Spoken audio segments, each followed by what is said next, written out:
Thank you, Divya. Thank you, Mohit. And welcome everybody to Satellite India 2021. As Mohit and Divya shared, what we're going to talk today is how you can create and share your own GitHub apps and GitHub actions. Before we get to it, my name is Shashank Bansal. I'm a director of product management here at GitHub, taking care of the GitHub ecosystem. And that's really the platform that enables you to contribute your solutions and help the community at large. Mm, to, to start a journey with, let's probably ask what's in it for us, what's in it for you? Why do we have the ecosystem? And a core part of GitHub's philosophy is to enable choice. So we provide choice to end users, provide choice to you as a consumer, so that you can customize your workflows, you can customize your software development journey with the tools and services you love. GitHub provides you a bunch of them built in, but you can bring in your own, complement it, enhance the workflow, make the best out of it. And that choice is part of that choice is offered by you. So you can contribute, you can come in and help us build that choice for planet scale developer community. And that's what the ecosystem team focuses on, enabling you to do that. And that is where apps and actions come in play. While you do that, you build a brand for yourself. The GitHub community knows you as the developer, as the GitHub handle. Add value to software development across the board, and build your own business. Brand implies business.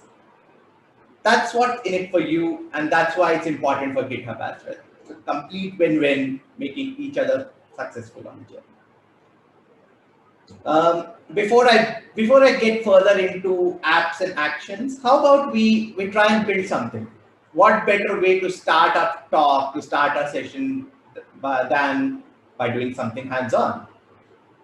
So I picked up a problem here. The problem I picked up that we want to solve together is we saw GitHub release in the keynote. We saw GitHub release being the platform to release what we are building. What I want to solve today is whenever a GitHub release is created, I'm in the business, my software is a library. So I want to compile that library, build it, and upload the built artifacts automatically to my release. So when I really publish the release, the built artifacts go out. That's what I want to do. And I want to enable an actions workflow, do this automatically. I don't want to do this manually. I start researching about it. I come across the GitHub CLI, an extremely powerful command line utility that works with all the GitHub resources, including GitHub release. So using GH release create or GH release upload, I can modify existing GitHub releases and using a command line. So I decided to use that. What better way than doing it than running just a command? And I sketch out my workflow. It's a high-level workflow actions YAML that I've sketched out, which does the build that tests my library automatically. And after it does, I'm going to add a command to upload the release using GH release upload. But I want to focus on this part of that workflow. Before I can really use the GitHub CLI, I need to set that up on my runner. I need to download it, install it, make sure it's ready so that I can use the command. And this is what we are going to build today. We are going to build an action that does this setup, that creates this and prepares my runner to be able to run the command.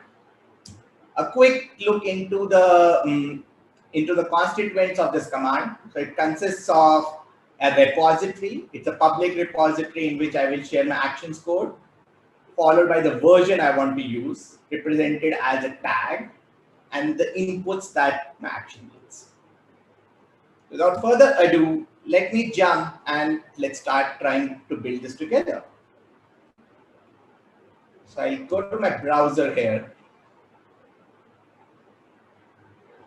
Just give me a sec. Maybe I need to share things again.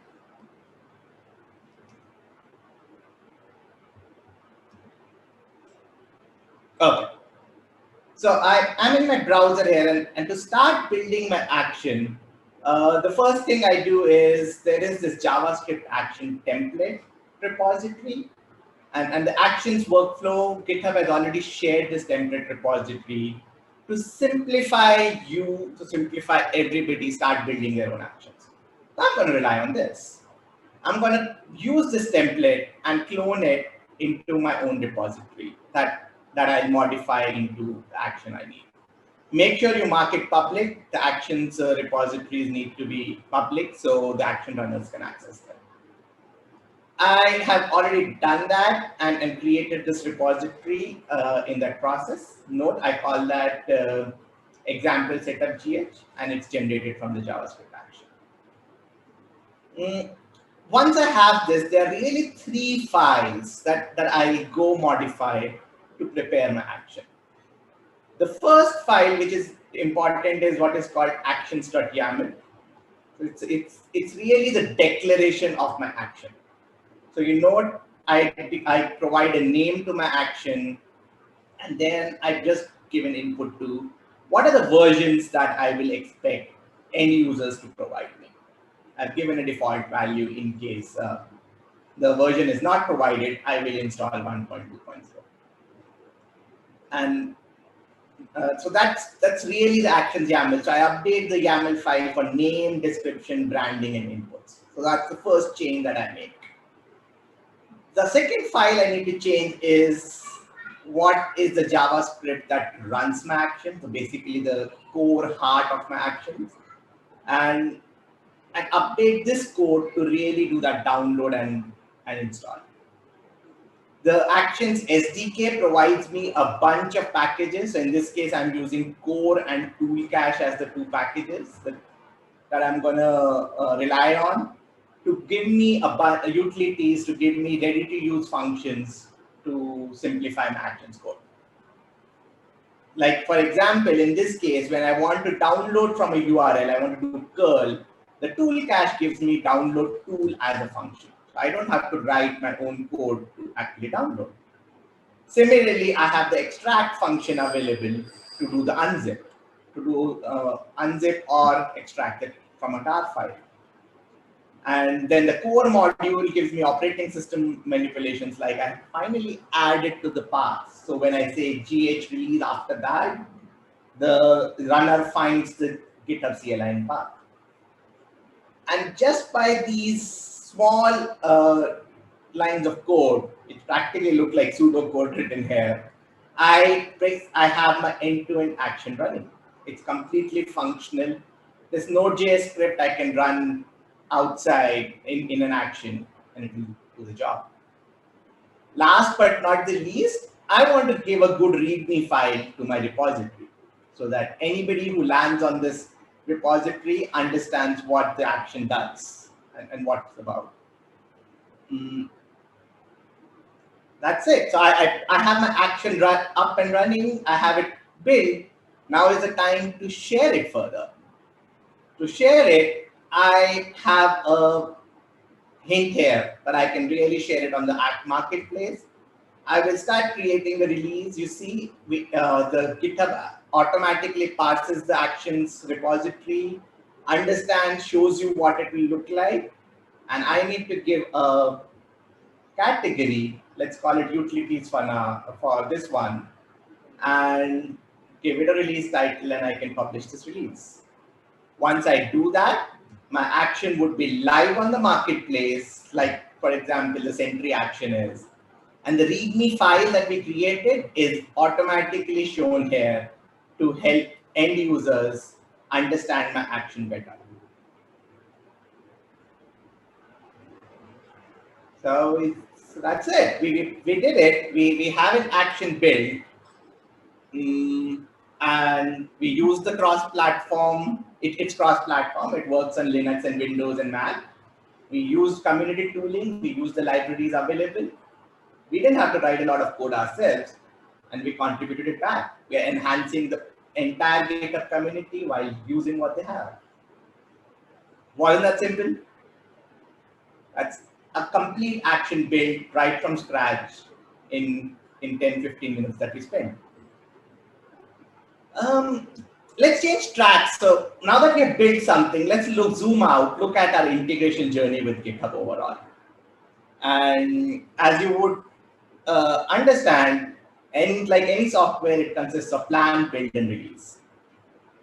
In terms of planning, GitHub provides 3 ways to integrate with GitHub. There's GitHub app, OAuth app, and GitHub action. We just built the GitHub action. To understand the GitHub app better, a simple way to think about it, it's a bot and completely autonomous execution entity that can independently communicate with the GitHub resources. Event-driven actors that are responding to events happening on GitHub. You maintain and operate it on your compute, and it just responds to events that are coming in. It gets its own fine-grained permissions, and that's what helps it be very effective and powerful.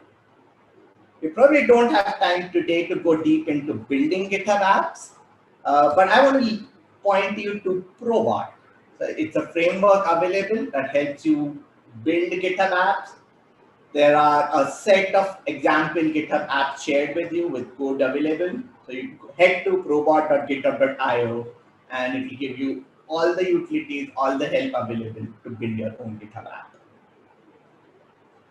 If you want to know more, there is a complete demo day series that we did earlier this year. It's available on YouTube and on the Partner Center. So you can look at that step-by-step video, step-by-step guide that helps you build GitHub apps further.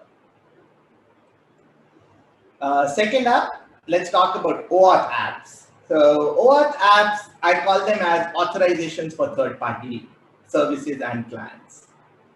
Anywhere that you need to say login as GitHub, and then the client and the service can operate as the user, that's where we use GitHub app, OAuth apps. Sorry, excuse me. Examples being, you want to plug in an IDE and say, hey, I want my code to be synced up. So whenever there's GitHub Desktop, GitHub CLI, VS Code, all of those use OAuth apps behind the scenes. They're not as powerful as GitHub apps. They don't get fine-grained permissions. It's really the user permission that's getting mimicked and given to the client, but very effective when it's just about logging in like a user, operating as a user. And last up, GitHub Actions. Essentially, I call them as independent units of work that can run headlessly, execute on computes not owned by you. So they will run it on GitHub runners that could be owned by GitHub or the customer to do an explicit amount of work. Like we set up the GitHub CLI, and then we had another action to upload the release. So there are 2 good examples of actions. Well, how end users use it is they chain together a series of these actions for an end-to-end purpose. So that's really GitHub Actions for you. Anecdotally, this is a view of volume between these 3. We see most GitHub Actions being built in terms of numbers. On the marketplace, there are close to 8,000 GitHub Actions and 400 GitHub apps. And that's not a testimony of their power. That's just a testimony of the amount of effort it takes to build them, the amount of operational cost it takes to run them. Arguably, GitHub apps are way more powerful, way more, you can do more amount of things. You can bring in your own compute, you can bring in your own logic that can help developers.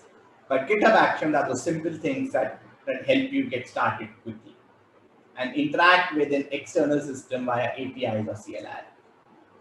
OAuth apps, yeah, that's really the smallest number of the lot, but they're very effective for the purpose they have. You may ask me, okay, great, I understand all 3, but which is the one that I should use? So I'm going to leave you with this small cheat sheet of sorts comparing GitHub Actions with GitHub Apps. Right? Both of them are event-driven actors. GitHub Action workflows trigger in when events happen. GitHub Apps respond to events on GitHub. But how do they compare is essentially on the screen. Let me just quickly walk through it. GitHub Actions run on GitHub runners, compute not owned by you. So whenever your solution can practically run independently on a runner, you would use that. They interact with other systems outside GitHub via API or CLI. It's not a lot of heavyweight code running within the GitHub Action. Whereas GitHub Apps are fully functional web apps, fully functional solutions that you can host on the cloud and respond to events from GitHub. So for long-running solutions, for more heavyweight solutions, GitHub Apps. For simple, lightweight interactions, GitHub Actions. GitHub Actions run headlessly. They don't have a UI. Whereas in most cases, what we have seen is GitHub Apps bring their own UI.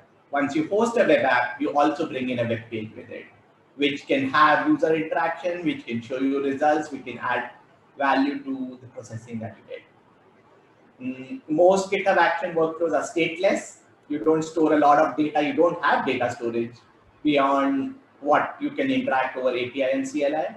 But with GitHub Apps, there are databases at play. There's a lot of storage. So that's basically your solution ends up having persistent data. The most critical part of the difference, GitHub Apps works with a fixed set of permissions decided by GitHub. So we pass a GitHub token to the action, and that token has a fixed set of permissions. It can run on any execution workflow. So any repo which includes your action will be able to run that.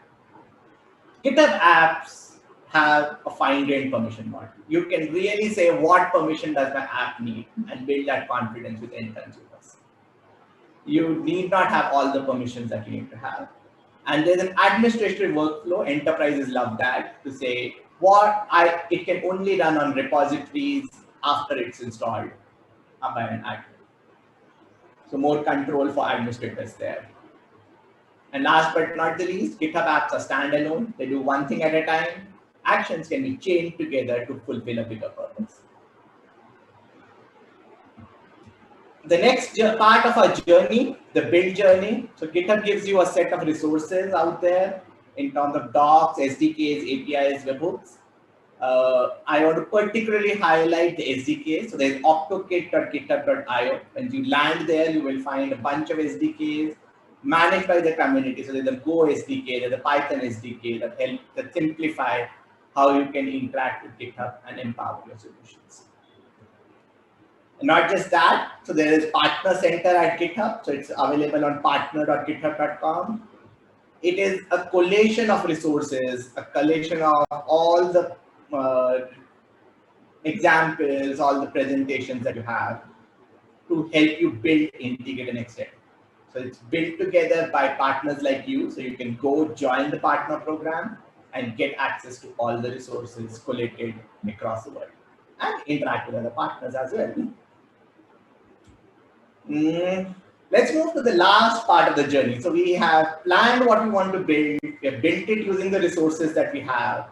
Now is the time to release. So we looked at it earlier with the actions. That's where the marketplace, so GitHub provides what we call the GitHub marketplace. I call it the window to the world for your tools.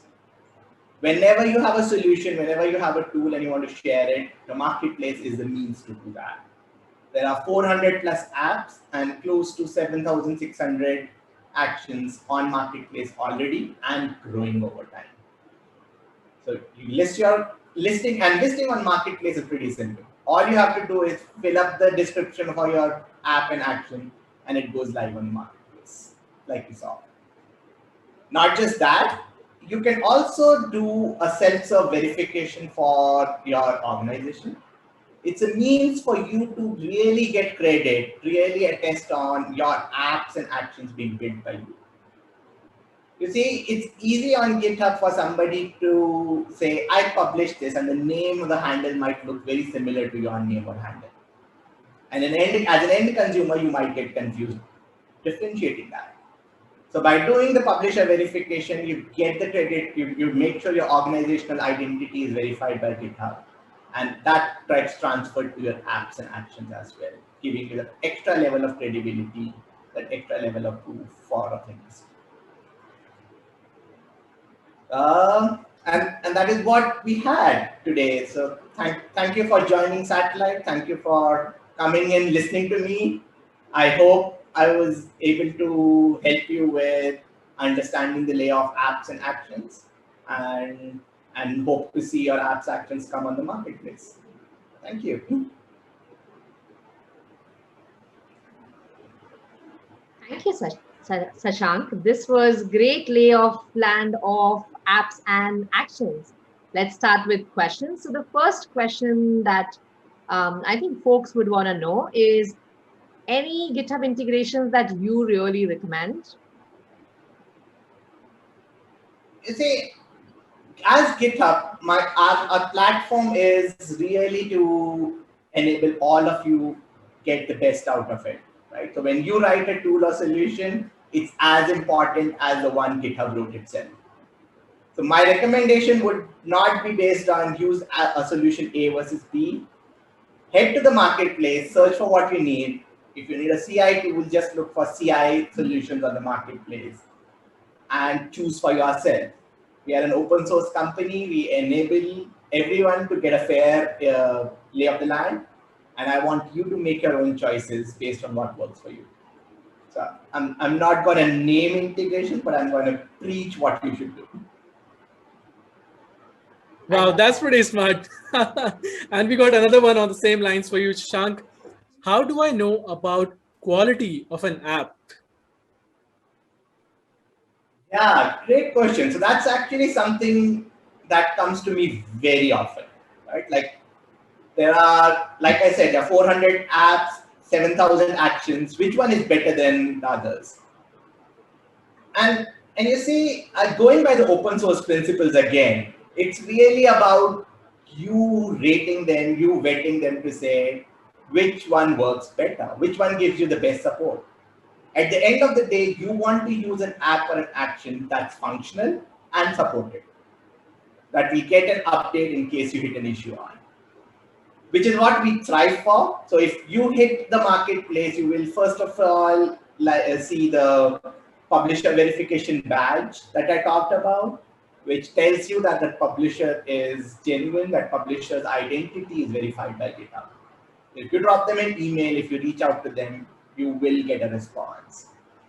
And besides that, there are indicators like stars, indicators like update time that you can see.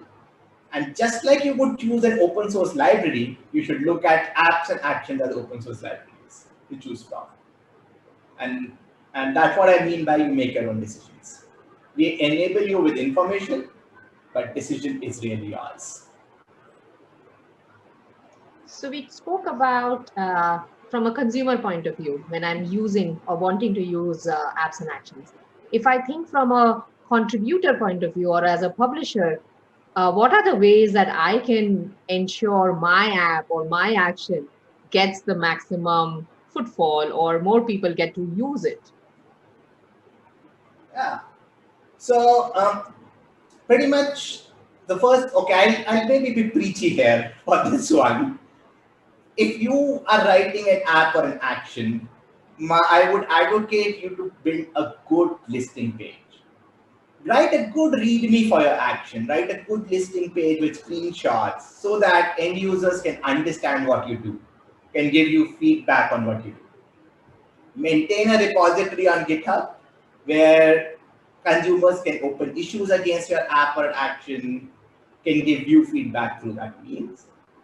And last but not the least, get that publisher verification badge. So there's a minimum level of curation that GitHub can help you with. By doing those three things, besides the regular ones of more front doors for yours, so blogging about it, writing about it, you get more eyeballs on it. And by giving the right level of support, by helping the community, you will be the popular app or action. Thanks, Shashank. You were very loud and clear that we need to stick to the fundamentals And thanks a lot for the insightful answers to all the questions. Viewers, Shashank is not going anywhere. He's going to stick with you for another 30 minutes, but in GitHub discussions, so you know where to catch him and get all your queries answered. Shashank, we'll see you next time. Thank you. Bye-bye. Yeah. Thanks. Bye. Hi, Shashank.